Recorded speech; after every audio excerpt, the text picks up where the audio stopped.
My name is Anna, I'm 26, and the night my mother humiliated me at dinner is carved into my memory like a scar I'll never forget. It wasn't the first time she'd made me feel small, but it was the first time she did it with a smile, in front of relatives, neighbors, even family friends. The clinking of silverware had just died down when she leaned back in her chair and announced loud enough for every guest to hear, "Anna will never know what to do with responsibility. She's too weak. That's why her sister deserves everything." Laughter rippled across the table. Some guests chuckled politely, others smirked into their glasses, but no one defended me. I sat frozen, my cheeks burning, my heart pounding so loud I thought it might crack open my ribs. She wanted me to cry. She wanted me to look fragile, to prove her right. I swallowed hard, gripping my napkin until it tore in my hands. I kept my head down, fighting back the sting of tears. I had lived in her shadow my entire life, and once again, she made sure everyone knew I was nothing but a burden. What I didn't know was that humiliation wasn't the only thing waiting for me at that table. Because just as I thought I couldn't breathe under the weight of her words, someone at the far end of the room stood up. He adjusted his glasses, cleared his throat, and placed a thick folder of papers on the table. The room went silent. My mother's smug smile faltered. And when the lawyer spoke, everything she thought she controlled began to unravel. Growing up, I learned quickly that my place in the family wasn't beside my sister, but behind her. She was the golden child, the one my mother paraded like a trophy at every gathering. "She's brilliant, she's beautiful, she's destined for greatness," my mother would gush, her voice dripping with pride. And then her eyes would slide toward me, flat and cold. "And that's Anna," she'd add, as if I were an afterthought. It started with small slights. When I was 8, I remember my birthday cake arriving with my sister's name on it. The bakery made a mistake, my mother said, but she didn't fix it. Everyone laughed it off while I sat quietly, pretending not to care. At 12, when I won a small writing contest, I ran home with the certificate, excited to show her. She barely glanced at it before waving me off to help my sister get ready for her piano recital. At 16, when I brought home straight A's, she didn't even look up from her phone. "Your sister's rehearsal is more important right now," she said. Every achievement of mine was background noise to the symphony of my sister's so-called brilliance. By the time I reached college, I had stopped expecting her to notice me at all. She never came to my graduation ceremony. She claimed she was too busy helping my sister prepare for an audition. I looked out into the crowd as I walked across the stage, scanning for her face, but the seat, where she should have been, sat empty. The applause felt hollow. It wasn't just my mother, either. My relatives mirrored her behavior. They doted on my sister, showering her with gifts, praises, and attention. At family gatherings, they asked her about her future, her dreams, her successes. To me, they only offered polite smiles, as if I were furniture in the room. I became so used to being invisible that I started to believe it was the only role I'd ever play. But there was one person who refused to let me fade into the background: my grandmother. She was quiet, but her presence was steady, like a candle in a dark room. She saw the things no one else bothered to look at. When I stayed up late studying, she'd slip into my room with tea and say, "You don't need their applause to be worthy." When my mother dismissed my achievements, Grandma would smile and whisper, "They'll regret underestimating you." She never confronted my mother directly, but she didn't need to. Her support came in small, consistent acts, the way she kept my certificates pinned on her fridge, the way she told me stories of strong women who survived storms without losing their dignity, the way she pressed my hand and said, "Your strength will outlast their cruelty." When she got sick, I spent more time with her. I'd read to her, bring her food, listen to her soft voice as she told me not to let bitterness consume me. "Anna," she said one night, her hand trembling in mine, "your mother has built her world on pride and favoritism. But pride is fragile. What lasts is resilience. I know you have it, even if they pretend you don't." When she passed, I felt like the ground had been pulled out from under me. My mother and sister cried the loudest at the funeral, clinging to each other as though they'd lost everything. I stood quietly to the side, my grief quieter, but no less real. What they didn't know was that Grandma had left me more than just memories. In the weeks after her passing, I learned she had written her will carefully, thoughtfully, with her lawyer's guidance.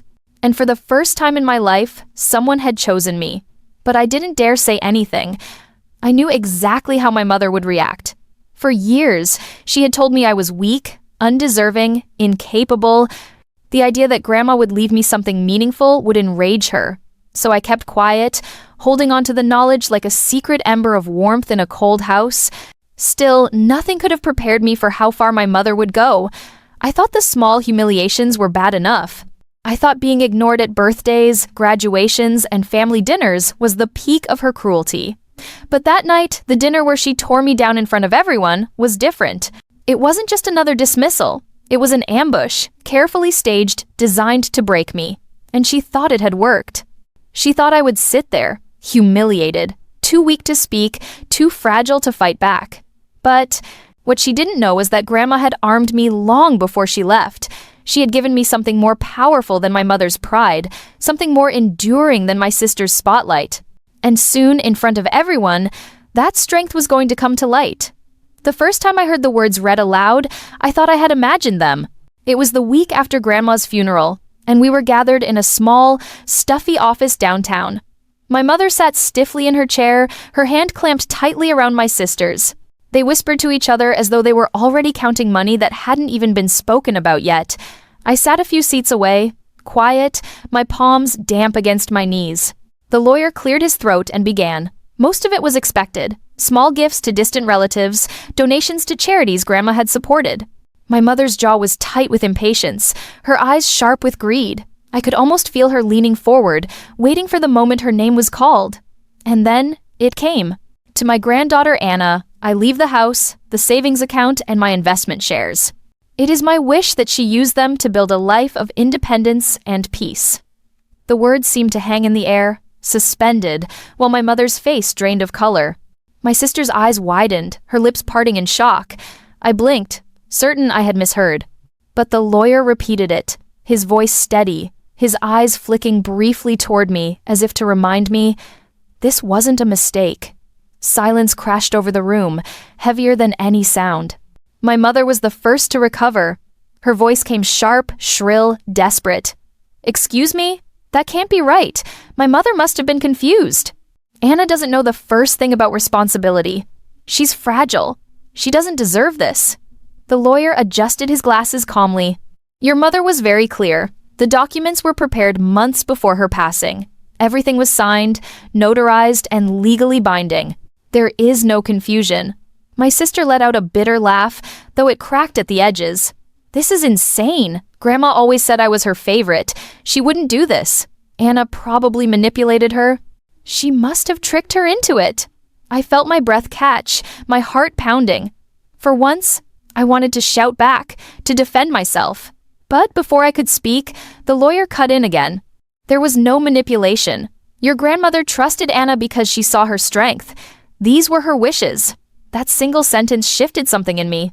For so long, I had heard only one version of myself, the weak one, the invisible one, the burden. But here, in black and white, was proof that someone had seen me differently, that Grandma had chosen me not out of pity, but out of trust. My mother slammed her hand on the desk, startling everyone. "I won't accept this. Anna doesn't know what she's doing. She'll waste it, she'll ruin it. My daughter," she gestured proudly at my sister, "is the one who deserves everything. She's the one who carries this family's future." The lawyer didn't flinch. "The will is not yours to accept or reject. It is final." My mother's glare turned on me then, sharp enough to cut. "Do you hear that, Anna? Do you hear how ridiculous this is? You will give it to your sister. You will sign it over, or you'll regret it." I froze under her stare, the old instinct to shrink tugging at me. But in the pit of my stomach, another feeling stirred something steadier, heavier. For the first time, I didn't feel like the girl with torn napkins and empty seats. I felt like someone who had been chosen, someone with a voice. I didn't say anything then. I just nodded faintly, pretending to yield, because I knew my mother well enough to understand this wasn't the end. She wouldn't stop here. She would wait, she would scheme, she would gather her allies and find her stage. And when she did, she would try to humiliate me again, this time in front of everyone. With witnesses, with pressure so heavy she thought I would collapse under it. But what she didn't know was that the will wasn't just a set of papers, it was a shield. And when the moment came, it would be her performance, not mine, that shattered. The dinner was dressed up like a celebration, but I felt the trap before I even walked through the door. My mother had insisted on it, calling it a family gathering to honor Grandma's memory. But the tone in her voice, the way she emphasized that everyone would be there, told me exactly what it was: an ambush. The long dining table was set with polished silverware and too many candles. Relatives filled the chairs. Neighbors whispered politely, and at the head of the table, my mother and sister sat like royalty awaiting their subjects. As I slid into my seat, the chatter dimmed. I could feel their eyes on me, weighing me, waiting for the moment they'd planned. Dinner passed in strained politeness. My sister boasted about her new opportunities, her friends, her charm. My mother clapped proudly at every word. Not once did they glance at me, not once did they ask how I was. It was as though my presence was only tolerated because it was necessary for their show. And then, right as dessert was being served, my mother tapped her glass. The room fell into silence. She stood, her smile practiced and sharp. "Family," she began, "tonight we're here not just to honor my mother, but to do what's right for the future. As you all know, there has been some confusion about her will. Some papers were drawn up that gave Anna responsibilities far beyond her ability, but we know what she really meant." She turned toward me, her smile curdling into something cruel. "She meant for her true legacy to go to the daughter who deserves it. And that, of course, is your sister." The guests murmured, nodding, shifting uncomfortably. My throat went dry. My mother gestured to a manila folder placed in front of her. "So tonight, Anna will show us all that she understands her role in this family. She will sign over the documents. She will give her inheritance to her sister where it belongs." Gasps rippled through the room. Heads turned to me, some expectant, others pitying. My sister leaned forward, her smirk wide. "It's simple, Anna. Just sign. Don't embarrass yourself." I clenched my fists under the table, heat rising in my chest. For years, they had told me I was weak. For years, I had swallowed humiliation until it choked me. But this was different. They weren't just mocking me, they were trying to strip away the one thing Grandma had trusted me with. "I'm not signing," I said quietly, my voice steadier than I expected. The silence that followed was broken by laughter, sharp, cruel, echoing. My mother's face hardened, her mask slipping. "You ungrateful girl! After everything we've done for you, you would dare to defy us? Do you think you can survive without us? Do you think anyone here will side with you?" My sister stood then, her heels clicking against the floor as she walked toward me. She leaned down, her voice dripping with venom.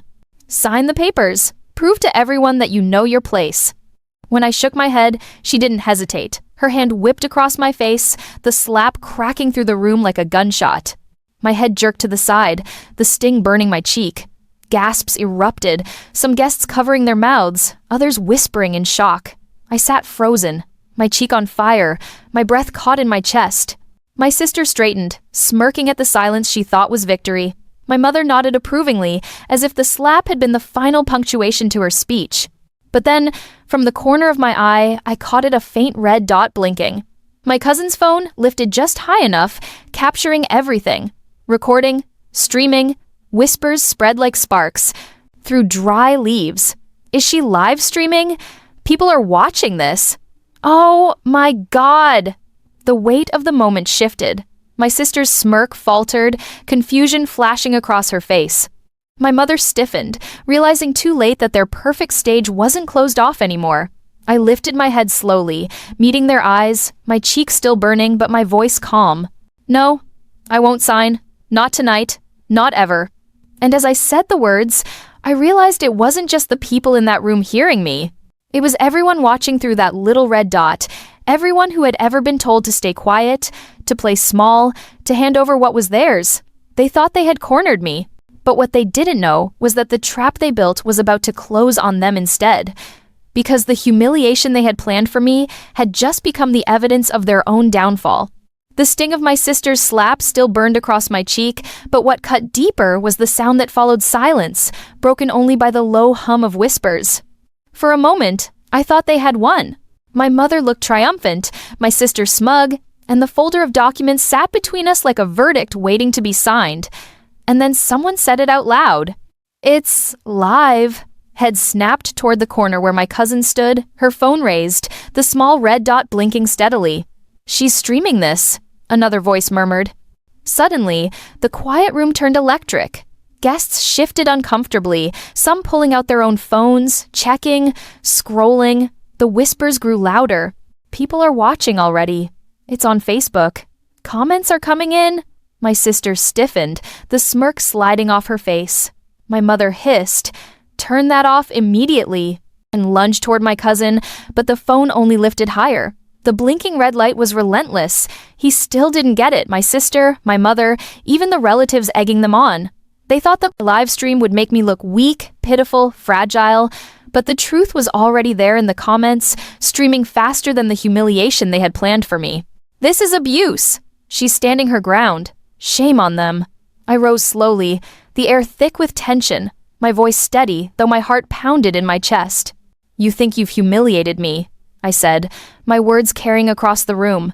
"But what everyone just saw is the truth. Not your version of me, not your lies. The truth." Gasps rippled. My sister's eyes widened. My mother's face drained of color. Still, she tried to recover. "Don't listen to her," she snapped, turning toward the guests. "She's ungrateful. She's nothing without us." But the live stream betrayed her. The red dot blinked. The feed spread. The world outside those walls saw her cruelty without filters, without excuses. Even the guests around the table looked different now, less like supporters, more like witnesses caught in something ugly. My sister slammed her hand on the table, desperate to regain control. "This doesn't matter. No one cares about a stupid video. Grandma wanted me to have everything. Everyone knows I'm the one who deserves it." Her voice cracked at the end, betraying the fear she was trying to hide. I didn't move, didn't flinch. I simply met her gaze. "The will wasn't yours, and it never will be." The room buzzed with unease. Phones buzzed louder. Someone whispered, "Hundreds of people are watching." Another said, "It's already been shared." That was the moment they realized it. The humiliation they had spent years crafting for me had been flipped. Instead of proving me weak, the live stream had exposed their cruelty, their greed, their violence. My mother sank back into her chair, her lips trembling as she tried to hold on to her composure. My sister's hands shook as she clutched the folder, as if gripping it hard enough would change the words written inside. But the truth was out, broadcast for everyone to see. And then, almost like fate itself had been waiting, a message popped up on the live stream feed. My cousin gasped, reading it aloud before anyone could stop her. "This is Attorney James Carter. I represent Anna's grandmother's estate. Please save this video. It will serve as valuable evidence." The room erupted. My mother's face went pale. My sister stammered something incoherent, and suddenly the folder on the table didn't look like power anymore. It looked like proof of their desperation. I stood taller, my voice calm. "You thought I'd stay silent. You thought I'd break. But you forgot one thing. Grandma trusted me. And tonight, so does the truth." The hall was silent again, but this time it wasn't my silence that filled it. It was theirs. Because they finally understood what I had known all along. Their reign over me was ending, and the very live stream they thought would shame me had become the stage of their downfall. The hall still crackled with tension when the doors opened with a sharp creak. Every head turned. The guests whispered, shifting in their seats as a man in a dark suit stepped inside, his leather briefcase swinging at his side. I knew him immediately, Grandma's lawyer. He didn't hurry, didn't smile.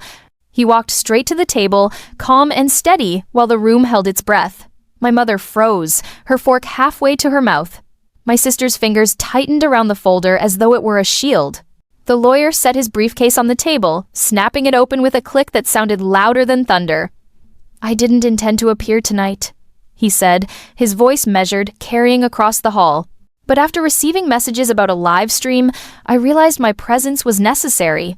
The murmurs grew. My cousin's phone still blinked red, broadcasting every second. My mother tried to recover, forcing a brittle laugh. "This is unnecessary. We were only sorting things out as a family." The lawyer raised an eyebrow. "By coercing Anna into signing away her inheritance? By striking her in public? By broadcasting this humiliation to an audience that now numbers in the thousands?" Gasps erupted. Guests shifted uncomfortably, some staring at their laps, others whispering that they hadn't realized how serious this had become. My sister's face went pale. The lawyer pulled out a thick stack of papers, stamped and signed. "For clarity, Your mother's will was executed properly. The estate, the house, the savings, the investment shares belong entirely to Anna. They are legally hers. These documents are airtight. No one can force her to sign them over, and any attempt to do so qualifies as harassment. My mother's face hardened, but her voice cracked as she protested. She doesn't know what she's doing. She's not capable. The lawyer cut her off sharply. Your mother believed otherwise. She entrusted Anna for a reason. And after tonight, the evidence of your behavior only confirms she made the right choice. My sister slammed her hand on the table, desperation creeping into her voice. This is ridiculous! Grandma always said I was the chosen one. She wouldn't have done this. Anna must have manipulated her. The lawyer's gaze turned cold. If you truly believe that, perhaps you'd like to contest the will in court. But let me warn you, the live stream is now public record. A judge will see exactly how you pressured your sister, how you attempted to bully her into submission. Do you want that evidence replayed in front of a courtroom? My sister's mouth snapped shut. The color drained from her face. The lawyer turned toward me then, his tone softening. Anna, your grandmother left everything in your name because she trusted your strength, your steadiness. Do not let anyone convince you otherwise. You are the rightful heir, and you have the law. And now the public on your side. I swallowed hard, my chest tight. For so long, I had been the quiet one, the forgotten one, the daughter who never measured up. Hearing his words in front of everyone felt like the world had shifted on its axis. The crowd murmured again, this time directed at my mother and sister. Relatives avoided their gaze. Neighbors exchanged uneasy looks. A few even nodded toward me, as though silently acknowledging the truth they had ignored for years. My mother's mask finally cracked. She sank back into her chair, her lips trembling, her hands shaking as she reached for a glass of water. My sister, once so smug, stared at the table, her knuckles white against the folder she had clutched like a lifeline. The lawyer gathered his documents, snapping his briefcase shut with finality.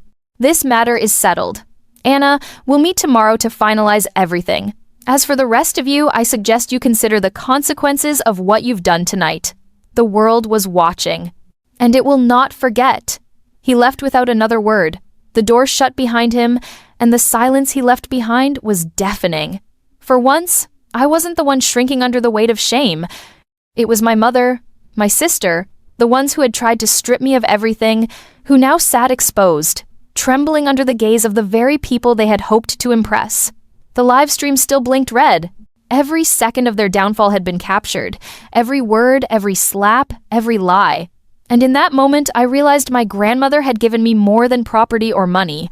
She had given me a shield, a voice, and proof that strength doesn't always roar. Sometimes it simply stands steady until the truth arrives to tear the lies apart. That night, the balance of power in my family shifted forever. And it wasn't because I fought them with fists or screamed louder than their insults. It was because the truth had walked into the room with a briefcase and stripped them bare in front of everyone. The humiliation they had planned for me had become their undoing, and the fallout was only just beginning. When the lawyer left the hall that night, the silence he left behind was heavier than the slam of the door. My mother sat pale, gripping her glass with shaking hands, while my sister stared at the folder she had once clutched like a prize and now couldn't even look at. Guests shifted awkwardly, whispering to each other, avoiding their eyes. For years, my family had ruled the room with their arrogance and their favoritism. But that night, they sat in the ruins of their own performance, and everyone knew it. By the next morning, the live stream had already done its work. It hadn't gone viral to the whole world, but it didn't need to. It reached the exact circles that mattered most: family group chats, church forums, neighborhood Facebook pages. By breakfast, people who had once nodded politely when my mother bragged about her perfect family were shaking their heads at her hypocrisy. "Did you see the slap?" one comment read. "Shameful," another said. "That girl stayed calm while they tried to break her. She's stronger than they ever gave her credit for." The fallout began with my sister. At her university, the clip spread like wildfire. Professors saw it. Classmates whispered behind her back.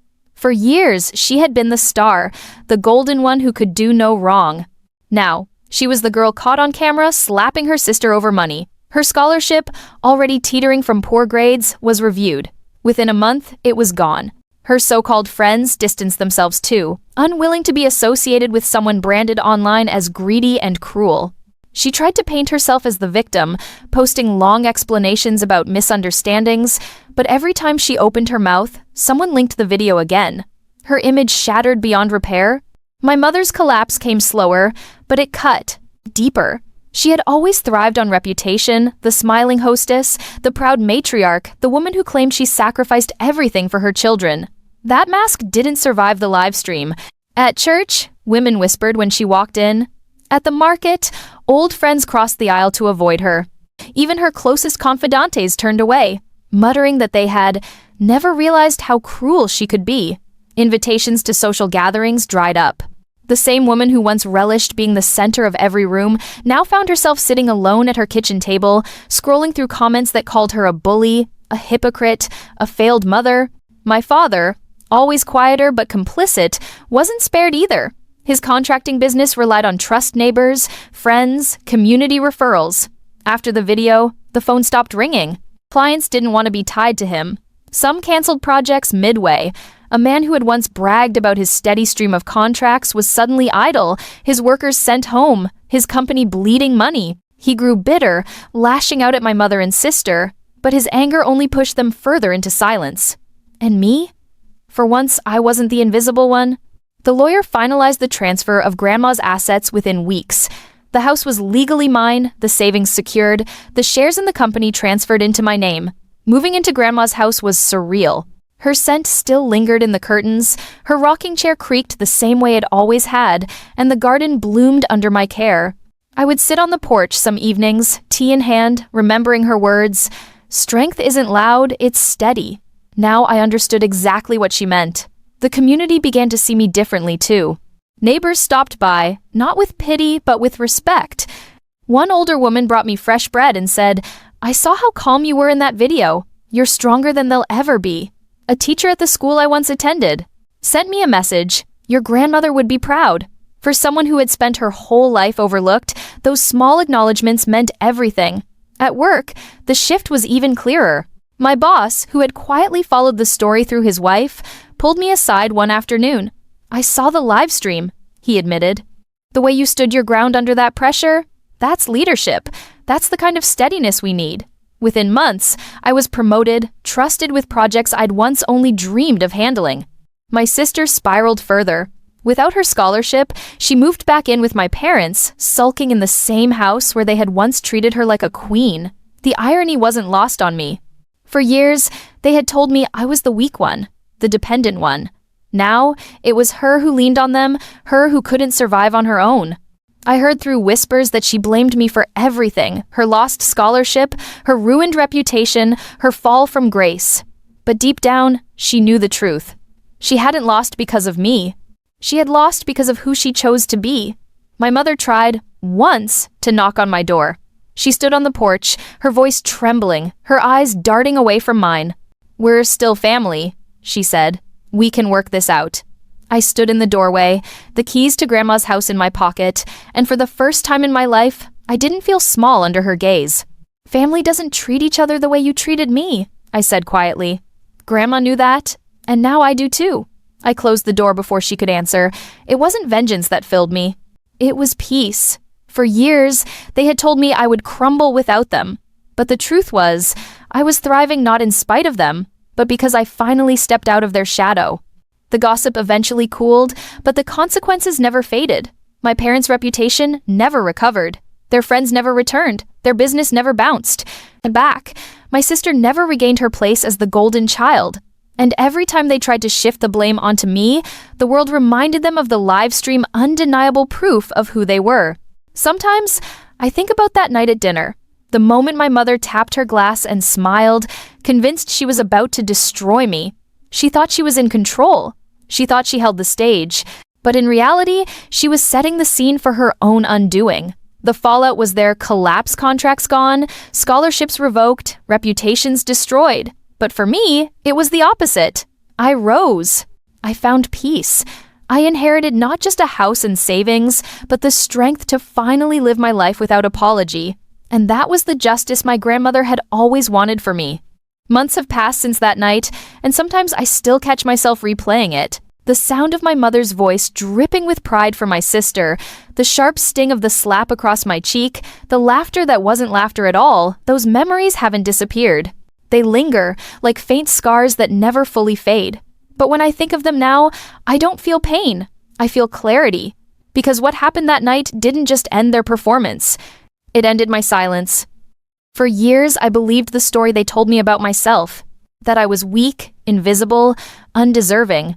Every time they overlooked me, every time they dismissed my achievements, every time they made me feel small, I carried those lies like they were truths. I thought my strength didn't exist. But my grandmother had seen me differently. She saw through their cruelty, through their favoritism, through their arrogance. She prepared me for the moment when they would try to strip everything away. She gave me more than an inheritance. She gave me the courage to claim my worth. And that's the real gift she left me. I don't hate my mother. I don't hate my sister. Hate would mean they still hold power over me, and they don't. What I feel now is distance. They made their choices, and they live with their consequences. Their downfall wasn't mine to create, it was theirs to build. All I did was stand still long enough for the truth to reveal itself. There's a kind of peace that comes when you stop needing someone's approval to feel whole. I live in Grandma's house now, and every day it feels like a sanctuary. I water her plants, I sit in her rocking chair, I read the notes she left tucked in books. And I remind myself of the lesson she repeated to me my whole life. Strength isn't loud, it's steady. The world saw my mother humiliate me. The world saw my sister strike me. The world saw them try to tear me down. But what the world also saw, what I finally saw, was that I didn't break. If you've ever felt like the scapegoat, the forgotten one, the invisible child who never measured up, I want you to hear this. Their version of you isn't the truth. You are more than the labels they put on you. You are more than the roles they shoved you into. Your strength is real, even if they've tried to bury it. The night my mother humiliated me, she thought she had written the final chapter of my story, but she forgot something important. I wasn't writing my story for her. I was writing it for me. And when the lawyer pulled out those documents, when the live stream captured the truth, when the lies finally collapsed, my story truly began. Blood doesn't make you family. Respect does. Love does. And peace? Peace is non-negotiable. I live in that peace now. And that, more than the inheritance, more than the house, more than the vindication, is the victory I'll carry for the rest of my life.